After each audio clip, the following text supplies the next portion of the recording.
Process ತಮಗೆಲ್ಲ ಗೊತ್ತಿದೆ. 3ನೇ ತಾರೀಕು ಡಿ.ಕೆ. ಶಿವಕುಮಾರ್ ಸಾಹೇಬ್ರವರು he is going to swear as the chief minister of Karnataka. The process is already set in place. It's only a time. Sir, ಇವಾಗ ಸಚಿವಾಕಾಂಕ್ಷಿಗಳ list ಸಾಕಷ್ಟು ದೊಡ್ಡದಾಗ್ತಾ ಇದೆ. ನೀವು ಕೂಡ ಈಗ ಭೇಟಿಯಾಗಿ ಬಂದಿದ್ರಿ.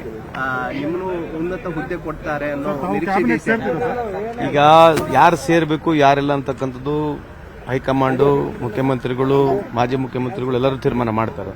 So definitely what ever party ಯಾರಿಗೆ ಏನ್ ಮಾಡ್ಬೇಕು ಏನ್ ಮಾಡಬರ್ತಕ್ಕಂಥ ಯೋಚನೆಯಲ್ಲಿ ಪಾರ್ಟಿ ಇದೆ. ಸೊ ನಮ್ಮ wish is that anybody can become. So we have to wait and watch. Sir, CM Siddaramaiah ಅವರು ಇವಾಗಲೇ ಹೇಳಿದ್ದಾರೆ, ಅವ್ರಿಗೆ ಮುಂದಿನ ಯಾವ ರೀತಿ ಜವಾಬ್ದಾರಿ ಇರುತ್ತೆ ಪಕ್ಷದಲ್ಲಿ ಸಿದ್ದರಾಮಯ್ಯ ಅವರು?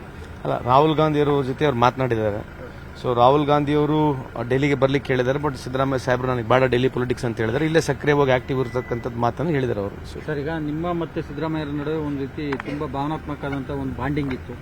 ಈಗ ಅವರು ನಾಯಕತ್ವ ಬದಲಾಗಿದೆ, ಹೊಸ ನಾಯಕತ್ವ ಉದಯ ಆಗಿದೆ. ಹೇಗೆ ಸರ್, ಹೇಗೆ ಯಾವ ರೀತಿ? ಏನು ಎಮೋಷನ್, ಯಾವಾಗಲೂ ಎಮೋಷನ್ಸ್ ಇದ್ದೇ ಇರುತ್ತೆ. ಸೊ ನಾನು ಚಿಕ್ಕವನಿದ್ದಾಗಲಿಂದ ಅವ್ರ ಪರಿಚಯ ಸಾಹೇಬರು. ಸೊ ಎಮೋಷನ್ಸ್ ಇದೆ, ಅಲ್ಲಿ ಹೋಗುತ್ತೆ ಎಮೋಷನ್ಸ್ ಎಲ್ಲಿ ಹೋಗುತ್ತೆ.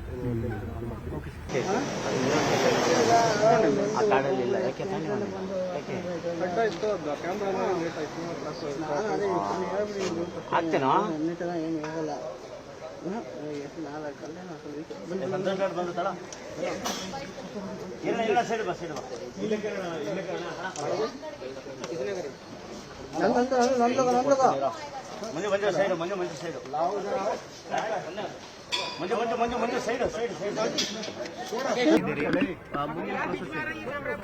ಪ್ರೊಸೆಸ್ ತಮಗೆಲ್ಲ ಗೊತ್ತಿದೆ. 3ನೇ ತಾರೀಕು ಡಿ.ಕೆ. ಶಿವಕುಮಾರ್ ಸಾಹೇಬ್ರವರು he is going to swear as the chief minister of Karnataka. The process is already set in place. It's only a time. Sir, ಇವಾಗ ಸಚಿವಾಕಾಂಕ್ಷಿಗಳ ಲಿಸ್ಟ್ ಸಾಕಷ್ಟು ದೊಡ್ಡದಾಗ್ತಾ ಇದೆ. ನೀವು ಕೂಡ ಈಗ ಭೇಟಿಯಾಗಿ ಬಂದಿದ್ರಿ. ನಿಮ್ಮನ್ನು ಉನ್ನತ ಹುದ್ದೆ ಕೊಡ್ತಾರೆ ಅನ್ನೋ ನಿರೀಕ್ಷೆ ಇದೆ. ಈಗ ಯಾರು ಸೇರ್ಬೇಕು ಯಾರೆಲ್ಲ ಅಂತಕ್ಕಂಥದ್ದು ಹೈಕಮಾಂಡು, ಮುಖ್ಯಮಂತ್ರಿಗಳು, ಮಾಜಿ ಮುಖ್ಯಮಂತ್ರಿಗಳು ಎಲ್ಲರೂ ತೀರ್ಮಾನ ಮಾಡ್ತಾರೆ. So definitely what ever party ಯಾರಿಗೆ ಏನ್ ಮಾಡ್ಬೇಕು ಏನ್ ಮಾಡಬರ್ತಕ್ಕಂಥ ಯೋಚನೆಯಲ್ಲಿ ಪಾರ್ಟಿ ಇದೆ. ಸೊ ನಮ್ಮ wish is that anybody can become. So we have to wait and watch. Sir, CM Siddaramaiah ಅವರು ಇವಾಗಲೇ ಹೇಳಿದ್ದಾರೆ, ಅವ್ರಿಗೆ ಮುಂದಿನ ಯಾವ ರೀತಿ ಜವಾಬ್ದಾರಿ ಇರುತ್ತೆ ಪಕ್ಷದಲ್ಲಿ ಸಿದ್ದರಾಮಯ್ಯ ಅವರು? ಅಲ್ಲ, ರಾಹುಲ್ ಗಾಂಧಿ ಅವರ ಜೊತೆ ಅವ್ರು ಮಾತನಾಡಿದ್ದಾರೆ.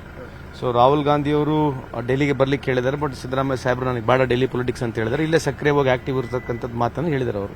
ಸರ್, ಈಗ ನಿಮ್ಮ ಮತ್ತೆ ಸಿದ್ದರಾಮಯ್ಯರ ನಡುವೆ ಒಂದು ರೀತಿ ತುಂಬಾ ಭಾವನಾತ್ಮಕವಾದಂತಹ ಒಂದು ಬಾಂಡಿಂಗ್ ಇತ್ತು. ಈಗ ಅವರು ನಾಯಕತ್ವ ಬದಲಾಗಿದೆ, ಹೊಸ ನಾಯಕತ್ವ ಉದಯ ಆಗಿದೆ. ಹೇಗೆ ಸರ್, ಹೇಗೆ ಯಾವ ರೀತಿ? ಏನು ಎಮೋಷನ್, ಯಾವಾಗಲೂ ಎಮೋಷನ್ಸ್ ಇದ್ದೇ ಇರುತ್ತೆ. ಸೊ ನಾನು ಚಿಕ್ಕವನಿದ್ದಾಗಲಿಂದ ಅವ್ರ ಪರಿಚಯ ಸಾಹೇಬರು. ಸೊ ಎಮೋಷನ್ಸ್ ಇದೆ, ಅಲ್ಲಿ ಹೋಗುತ್ತೆ ಎಮೋಷನ್ಸ್ ಎಲ್ಲಿ ಹೋಗುತ್ತೆ.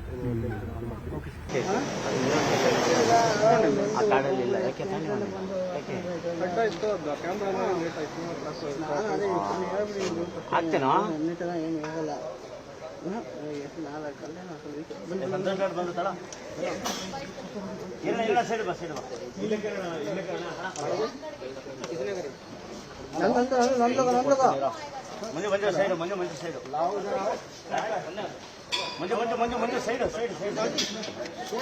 ನಿರ್ಭೀತ, ನಿಷ್ಪಕ್ಷಪಾತ, ವಿಶ್ವಾಸಾರ್ಹ ಸುದ್ದಿಗಳಿಗೆ ಮತ್ತೊಂದು ಹೆಸರಾಗಿರುವ ನ್ಯೂಸ್ 18 ಕನ್ನಡ ಈಗ ಆಪ್ನಲ್ಲೂ ಲಭ್ಯವಿದೆ.